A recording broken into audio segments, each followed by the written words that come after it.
जीवन में जो व्यक्ति दूसरों का बुरा करता है उसका कभी जीवन में भला नहीं हो सकता। इसलिए परहित बस जिसके मन मानी, जिस व्यक्ति के हृदय के अंदर परोपकार बना रहता है तो परोपकार पुण्यम, उसको ऐसा पुण्य होता है। एक ब्राह्मण था, उसके घर में बहुत विधि विधान से भगवान शिव की पूजन करते थे, पर पता नहीं भाग्य में कई बार ऐसा हो जाता है कि व्यक्ति उस भाग्य के आगे लाचार हो जाता है।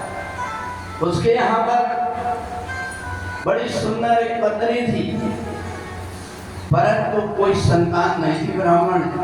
ब्राह्मण बड़ा दुखी हो गया।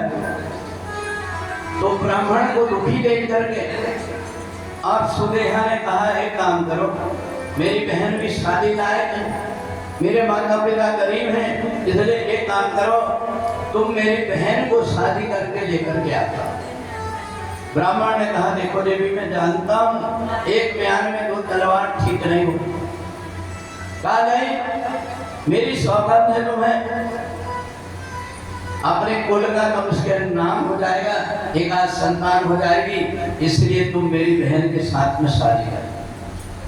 ब्राह्मण मजबूर हो गया और उसने जो सुदेहा की बहन थी खुसमा, उसके साथ में विवाह कर लिया। और जब विवाह कर लिया तो धीरे धीरे जब उसके यहाँ पर संतान हो गई तो ब्राह्मण का प्रेम जो है छोटी वाली पत्नी की तरफ ज्यादा हो गया।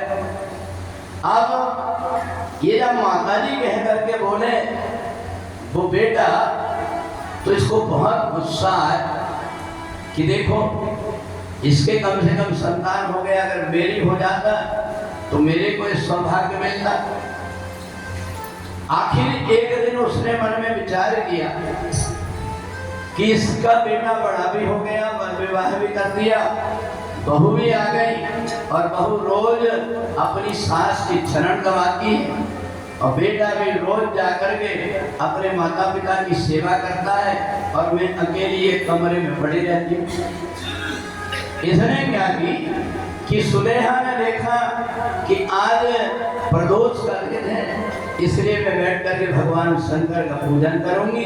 108 बेलपत्ती लेकर के आई और भगवान शिव का पूजन कर रही। इधर रात्रि में ये गई और जाकर के इसने, और जैसे ही पहुंची तो जाकर के बेटे का हत्या करके और उसको ले जाकर के नदी में फेंक। अब इधर जब इनकी पूजा पूरी हुई, पूजा का सामान जैसे सिराने के लिए गई, वहां जाकर के देखा तो खून से लथपथ एक लाश पड़ी हुई।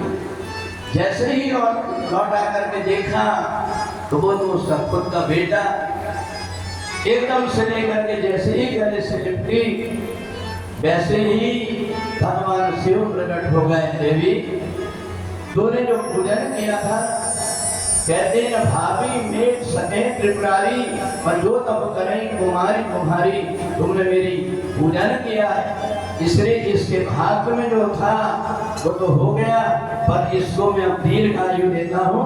और दीर्घ आयु देकर के भगवान ने और उनके घर में ज्योतिर्लिंग के रूप में भस्मेश्वर के रूप में निवास करते हैं।